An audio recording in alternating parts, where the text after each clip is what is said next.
이번에 그 원자력 치료 받은 사람이 누구예요? 하면서 사람들이 막 환자들이 찾아왔어요. 그래서 저거 받았는데요. 그랬어요. 그랬더니 정말 찬양에 은혜 받았습니다. 그러는 거예요. 네?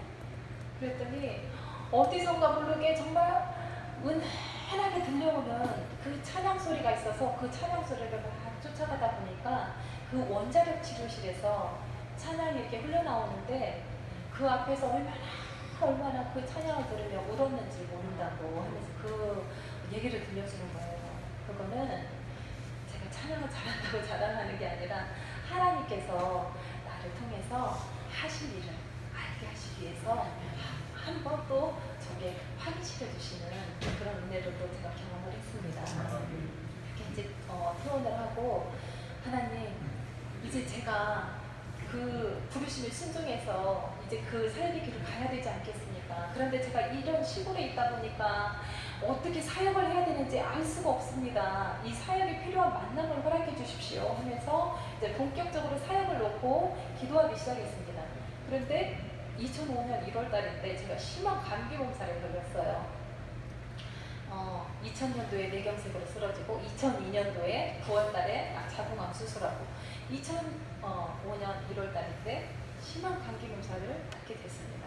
근데 암 환자들은 면역력이 약해서 감기 걸리면 안 되거든요. 폐혈증으로 죽을 수도 있기 때문에 감기 걸리면 안 된다고 신신당부를 했는데 감기가 걸린 거예요. 그래서 이제 그 동네 병원에 다니면서 약을 처방받아서 먹는데도 나아지지 않는 겁니다.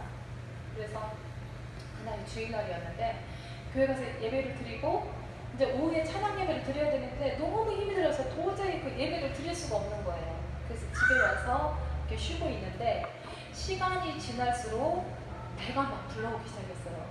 임신부 배처럼 배가 세상에 어떻게 이렇게 갑자기 배가 불러올 수 있을까 싶을 정도로 배가 빵빵히 불러오는 거예요. 그래서 그 주변에 그 암 환자들 보니까 복수가 차기 시작하면 얼마 못 살고 죽더라고요. 그래서 나도 복수가 차기 시작하나 보다. 아니 그러면 하나님께서 분명히 나에게 이 사역의 길을 가기를 원하셨는데 이것도 무슨 상황일까? 그런데 이제 막 이것저것 막 뭐 생각이 복잡하면서 막 이제 기도를 하는데 이제 호흡이 막 가빠지기 시작하는 거예요.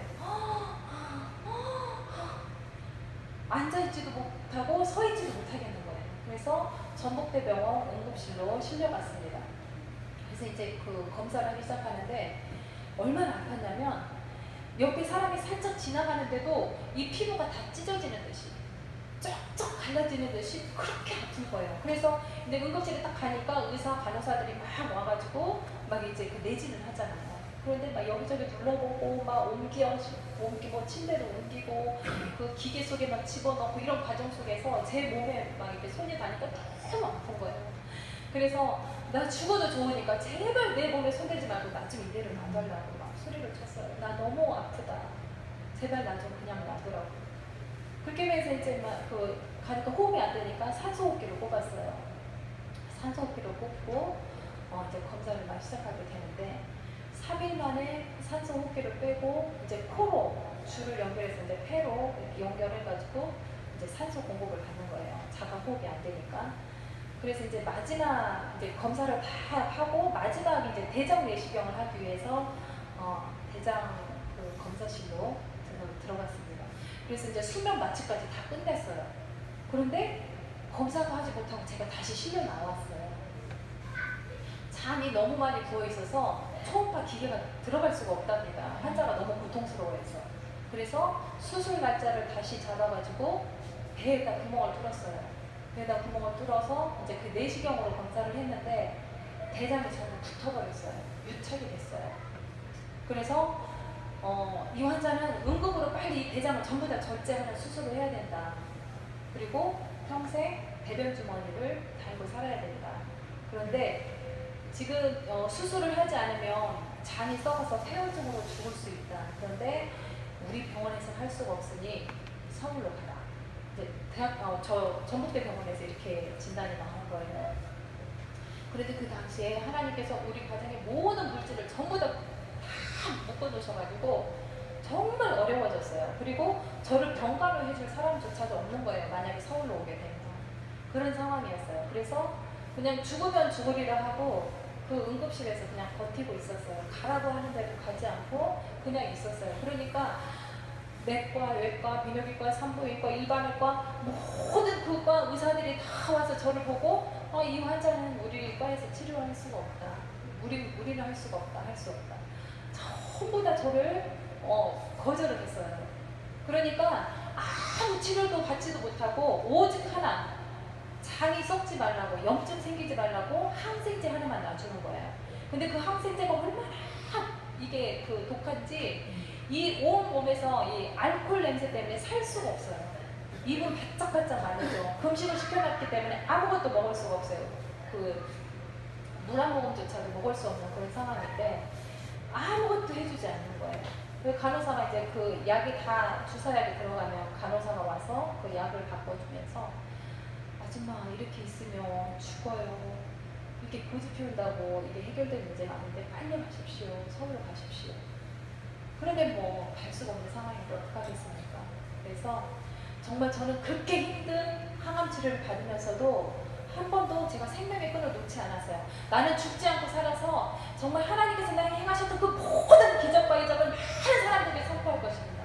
그렇게 정말 하나님께 기도했는데 이 대장 협착증이 왔을 때는 너무너무 힘들었어요. 이게 장이 유착이 되니까 똑바로 설 수가 없는 거예요. 그래서 허리를 꼬부정해야 됩니다. 그리고 호흡이 가빠서 침대에 누울 수가 없는 거예요. 그래서 한 5분 정도만 있으면 벌떡 일어나야 돼요. 침대에 누울 수가 없어요. 그래서 입원한 날부터 침대에 누워서 잠을 자본 적이 없어요. 밤이면 온 병실을 그 스탠드에다가 그 주렁주렁 주사약을 달고 온 병실을 밀고 돌아다니는 겁니다. 시간을 보내려고. 잠을 못 자니까 침대에 누울 수도 없고. 그래서 어떤 날은 너무너무 이제 이렇게 구부리고 다니다 보면 이 허리가 끊어질 듯이 아픈 거예요. 허리가 아파서 그 이제 중간중간 이렇게 의자가 있잖아요.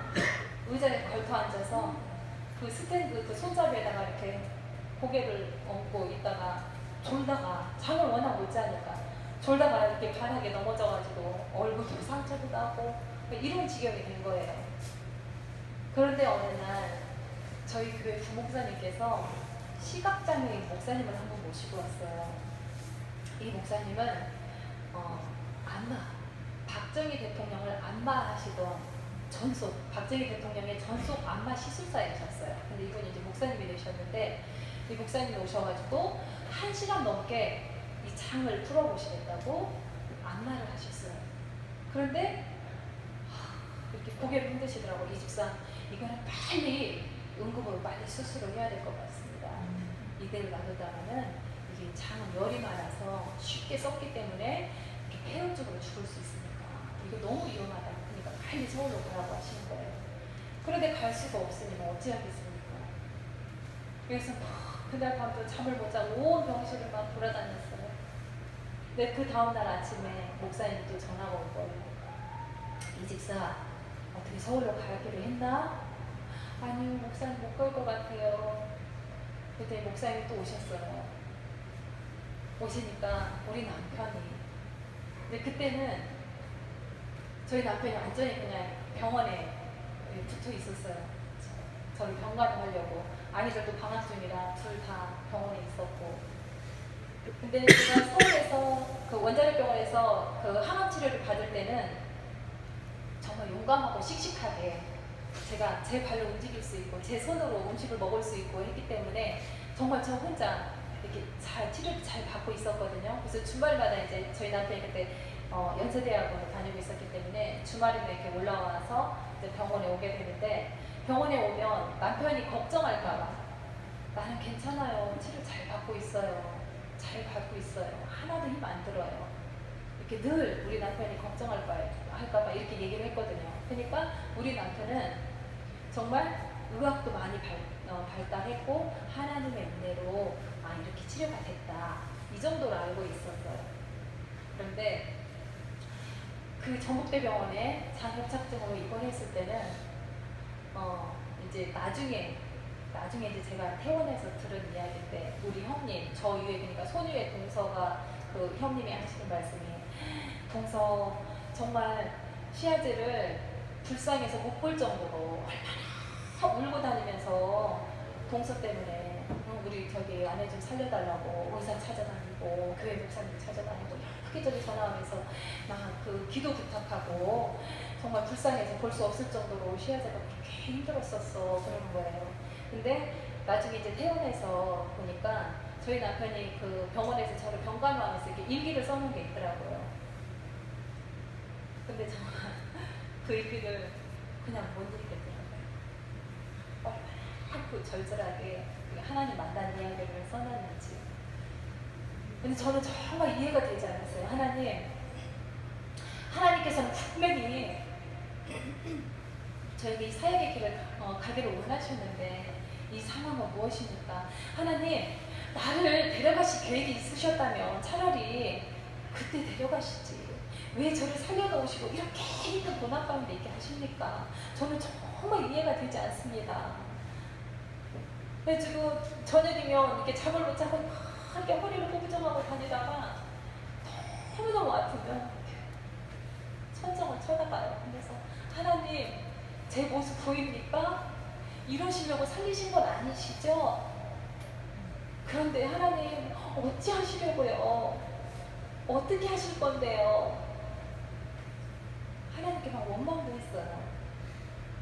그런데 저희 그 남편이 그 목사님을 붙들고 목사님 어떻게 하면 우리 아내가 살 수 있을까요? 제발 우리 아내 좀 살게 해주세요. 제발 우리 아내 좀 살게 해주세요. 목사님께서 하시는 말씀이 집사님 사람은 할 수 없지만 하나님은 하실 수 있습니다. 기도하세요. 기도하세요. 그러니까 우리 남편이 낮에는 병원에서 아이들을 데리고 저를 병간호하고 밤이면 그 아이 둘을 데리고